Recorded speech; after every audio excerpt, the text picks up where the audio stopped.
그 책 파란 건강경 해석된 거 26페이지 펴보십시오. 항상 내가 일방적으로 해서 여러분들이 대충 어디 쭉 넘어간가를 잘 모르고 현재 어떻게 전개되는가를 좀 알게 하기 위해서 이렇게 피해서 한번 읽어봅시다. 그 옆에 26페이지 처음에는 그 한문이 되어 있고 두 번째 줄이 붙어서 그 해석이 되어 있지요. 26페이지. 같이 한번 한 두 장을 한번 읽어봐야 됩니다. 같이 읽읍시다. 부처님이 수고리에게 말씀하셨다.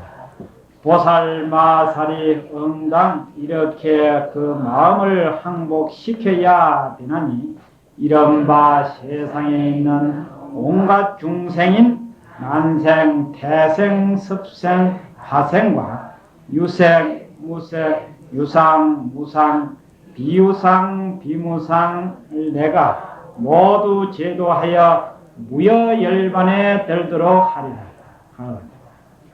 이렇게 한량없고 끝없는 중생을 제도하되 실제로는 한 중생도 제도를 받은 이가 없느니라. 무슨 까닭이겠는가? 수벌이야, 만일 어떤 보살이 아상, 인상, 중생상, 수자상이 있으면은 보살이 아니기 때문이니라. 이것이 원 경문입니다. 경문이고 그 다음에 강화라고 하는 것은 다소 이제 사족을 붙여서 알기 쉽도록 그 설명이 그 강화입니다. 이것은 또 한번 읽어봅시다. 이미 말한 바와 같이 보살은 어떻게 마음을 머무리리까? 어떻게 그 마음을 항복시키리까? 한두 가지 물음에서 첫째 물으면은 마음을 어디에 머무리릴까 하는 뜻과 어떻게 수행을 하리까 하는 두 부분의 뜻이 있고 어떻게 그 마음을 항복시키리까 한 말은 이 두 부분의 공통된 방법으로서 총이 된다고 하였다. 그 이유로서는 마음을 어느 한 곳에 머물러 안정하려 해도 마음에 집착이 있으면 참된 머무름이 아니요 마음을 닦으려 해도 마음에 집착이 있으면 참된 수행이 아니기 때문이다. 그러므로 보살은 이렇게 그 마음을 항복시키리라고 전제하였으니 이는 보살마살의 수행 요체이다. 마살은 큰 보살이란 뜻이니 보살을 높여 부르는 말이다. 그러면 이렇게 하는 그 내용은 어떤가? 네 가지 마음에 머물러 여섯 가지 바라미를 닦되 네 가지 모양다리에 걸리지 말라는 것이다. 네 가지 마음이라는 강대한 마음, 어떤가는 마음, 항상 하는 마음, 뒤바뀌지 않은 마음이니 보살은 이러한 네 가지의 마음을 둬야 한다. 첫째, 강대한 마음이란 온갖 중생을 몽땅 제도하려는 생각이다. 중생이란 범업의 살타를 번역한 말로서 유정이라고도 하니 중생이란 묻 인연에 의하여 살아가는 존재란 뜻이요 유정이라 하면 마음이 있는 생명 자체라는 뜻이다.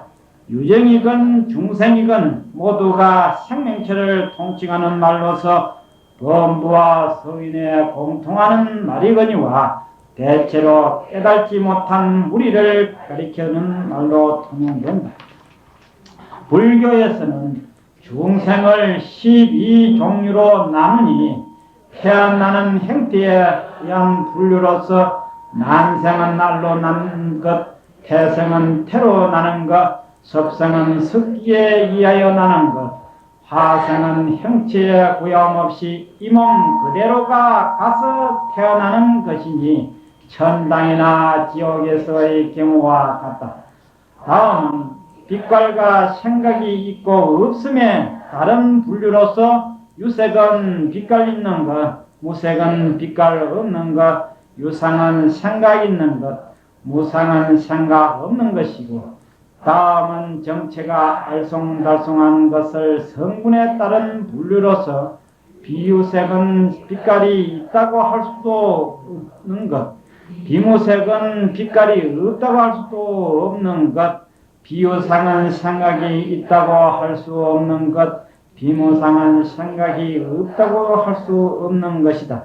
이 12종류에서 지금은 비유색과 비무색은 허공이나 토목에 붙은 정령이므로 제거하거니와 나머지 10가지 종류의 중생만 하더라도 극히 많은 수요이겠는데 이를 모두 제도하리라 하는 것이니 그 안이 강대한가. 여기에 이제 앞에 보살이 이 12가지로 태어나는 이제 이 84,000 중생의 이유가 있는데 막 대충 싸잡아서 보니까 12분류로 나눌 수 있다는 겁니다. 그 중에서도 뒤에 마지막 비유상에는 이거 2가지는 또 재버리니까 10가지 이유가 된다는 겁니다.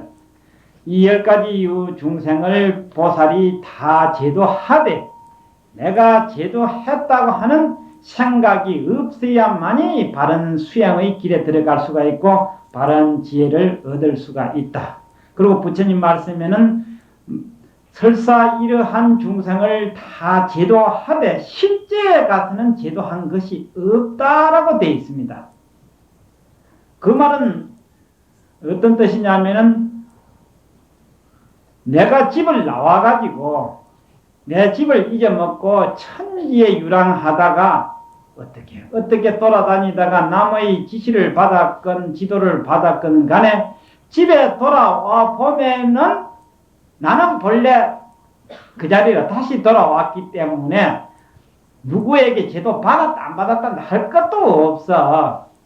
저기 말은 우리 중생이 부처님 말씀을 배워서 깨달을 것 같으면은 중생이라고 하는 생각도 없고 다시 깨달았다고 하는 생각도 없고 본래 나다라고 하는 게 죽을 병이 들어가지고 염라병 문턱까지 갔다가 와서도 회복이 돼 놓으면은 본래 사람이지 내가 병이 나았다 안 나았다 할 것도 없다는 겁니다. 그게 근본이듯이 내가 남을 제도하되 그 사람을 회복시켜 줘버리면은 그대로 내게는 복이 돌아오는 것을 내가 누구를 나서줬다 누구를 제도해줬다 누구를 도와줬다 하면은 복이 고만 100분의 1, 1000분의 1로 줄어들어 버려. 그때는 원리대로 쫓아주고 순리대로 쫓아주는 것이 복이지 그 말이야. 우리가 말하는 복이고 공덕이지. 내가 했다라고 하면은 그 근본 원리를 다 까먹어버려. 그래서 그게 바른 생각이 못 된다. 바른 생각은 이게 말씀대로 내가 해도 한 적이 있다는 생각보다도 그도 안 내는 논리가 모든 논리는 왔다가 제자리로 돌아가 버리면은 왔다는 생각도 다시 돌아갔다는 생각조차도 없는 것이다는 그 원리입니다. 그런데 우리는 어떻게 합니까? 조금 해놓으면 내가 해놓으라고 자랑을 못해서 또 그것도 한이 안 차서 간판을 써붙여가지고 내가 또 해놓으라고 또 그렇게 하려고 하거든. 전번에도 말씀드렸지만 희랑대 새로 집을 짓다가 보니까 현판을 다 떼버렸어. 떼버려 놓으니까 10년 만에 온 어느 처사가 시비를 붙어. 그래서 실제 내가 뗀 거는 아닌데 내가 뗐다 했지. 그래가 그거 어쨌냐고 다 떼가 집하고 따라가 버렸다 했지. 사실 집하고 따라가 버렸고 그래 뜯은 집은 어땠느냐고 하길래 와 그 썩은 집 말라고 해라 하니까 그 뜯은 집이라도 있어야 될 거다 했냐고 이 양반이 정신 나는 소리만 자꾸 올라가면서 하네. 썩은 집 그 뭐하려고 놔두겠냐고 했더니 그래도 있어야 된대. 그리고 간판은 왜 없었냐고 하대. 그래 그 집 따라가다 보니 간판이 없어졌다고. 그래 간판은 왜 자꾸 찾느냐 하니까 그래 해야 시주 한 사람이 누군가를 알 거다 했냐고 그래. 그렇게 꼭 알게 하기 위해서는 당신 집이 어디야? 그게 대구로 해. 그럼 그 간판을 하나 내가 써줄 테니까 대구 동성로 제일 복잡한 거리에 가서 몇 달면은 여러 수만 명이 보니까 공덕이 더 되겠네요. 이렇게 하니까 창피하니까 옆에 부인이 있다가 옆구리를 자꾸 쿡쿡 찔러가면서 그만 갑시다 하다. 우리는 그렇게 해야만이 복이 되고 그렇게 해야만이 공덕이 되는 것 같지만은 사실 여기에 그대로 입증이 되지 않습니까? 모든 원리는 제자리에 돌아가면은 내가 다시 갔다 다시 돌아왔다는 생각이 없습니다. 그게 극단적으로 나중에 궁극적으로 가면은 중생이 성불을 해놓고 보면은 내가 다생금내로 중생노릇 했다는 생각이 하나도 없어져 버려요. 원래 왜냐? 원래 나는 본래인이기 때문에 주인이기 때문에 우리가 병이 들어서 염라대왕 앞에까지 갔다 와서 또 회복이 돼버리고 나면 그것저것 생각할 것도 없어. 그런데 나는 돌아다니면서 나는 병이 들어가지고 어떻게 돼서 나는 죽을 뻔했다 다시 살아왔나라고 내 입을 벌리고 다니는 사람은 하나도 없거든. 누가 그런 소리 하면 싫어해. 내가 어떻는데 내가 멀쩡하지 않느냐고. 그게 우리의 근본 마음이 되는 겁니다. 그러한 원리로 내가 지난날 참 중생으로 무지몽막에 살았다가 부처님 말씀을 듣고 깨달아서 다른 지혜를 얻고 보니까 지난날 나와 같았던 그 중생들이 참으로 불쌍하고 참으로 못나서 그냥 보기가 아쉬워서 이러는 부처님의 은혜에 갚는 도리가 되고 지난날 나와 같은 중생을 연민의 정으로 구제해주는 것이 불교에서 말하는 소위 제도인 겁니다. 그렇기 때문에 그것이 진정한 복이 된다. 그 뜻을 여기에서 말하는 겁니다. 그런데 나도 성불할 수가 있고 또한 중생을 제도할 수 있는 건강이 필요했다 그 말이에요. 그 건강이라 하는 그 근본 줄기와 뿌리가 있어야만이 나도 성불할 수가 있고 남을 제도할 수 있는 가장 큰 중요한 것이 여기에 그 네 가지 마음을 여기에서 비유를 한 겁니다. 이 네 가지 마음이 없으면은 나 자신을 세울 수가 없고 나 자신의 뿌리를 내릴 수가 없기 때문에 이것을 금강경의 네 가지의 근본 마음이 되는데 내가 뿌리가 없기 때문에 사생육도로 돌아다니고 내가 줄기가 그 어떤 결단력이 없기 때문에 바람 불면 부는 대로 자빠지는 것이 바로 이 중생의 네 가지 마음이 되는 겁니다. 중생의 네 가지 마음은 무엇이지요? 여기서 말하는 아상, 인상, 중생상, 수자상이고 이 마음은 바람 불면 부는 대로 자빠지고 인연 다음엔 인연 닿는 대로 끌려가 버려. 그리고 큰 역경을 만나버리면 통째로 못해 도망가 버리는 것이 뿌리가 없기 때문에 그렇거든. 바위가 태풍이 불고 해도 꿈쩍도 안 하는 이유는 바위가 무겁기 때문에 그렇고 나무가 아무리 바람이 불어도 안 자빠지는 것은 역시 뿌리가 있기 때문에 안 자빠지듯이 우리 범부가 세상 살아가면서 역경을 만나는데도 끄떡도 안 하고 버텨낼 수 있는 것은 바른 마음 또한 부처님 법을 믿는 신심의 뿌리가 있기 때문에 능히 버텨낼 수가 있습니다. 그리고 그 마음이 혹시나 물렀을까 싶고 또 그 마음이 혹시나 나태해지고 그 마음이 또한 앞으로 나아가지 아니할까 두려워해서 공부를 하는 게 바로 여기에서 말하는 6가지 바람일이를 말하는 겁니다. 그냥 있으면은 녹이 슬고 그냥 있으면 나태해지고 그냥 있으면 또 다른 인연에 끌려가는 것이 우리 중생심이라 그래서 그 마음을 방지하기 위해서 6가지 육바람일을 얘기하게 된 겁니다. 농부가 땅에 씨앗을 뿌리만 놨다고 해서 좋은 결실을 거둘 수가 없습니다. 봄부터서 여름 내내 풀도 매주고 거름도 주고 북도 쳐주어야만이 바라는 가을에 지금에 와서 좋은 수확을 거둘 수가 있듯이 아무리 내 마음이 부처님하고 똑같고 본래 내 마음이나 부처님이나 조금 더 다를 데가 없다고 하더라도 이러한 바람일적 수행을 하지 아니하면은 도저히 될 수가 없는 이유가 그러기 때문에 이 이상을 넘어선 부처님 말씀도 없고 이 이하로 해서 내가 어떤 복을 받고 어떤 덕을 받는다고 생각하면은 그거는 중생의 자기 생각일 뿐이지 절대로 될 수는 없습니다. 여기에 네 가지 마음을 이제 근본을 삼는데, 앞에 이제 이 네 가지 마음 반대는 전도심입니다. 마음이 삐뚤어지고 몸이 삐뚤어지면은 세상 사물은 그 자리 본래대로 있어도 보는 사람의 마음과 몸에 따라서 그는 비틀어지게 되어 있습니다.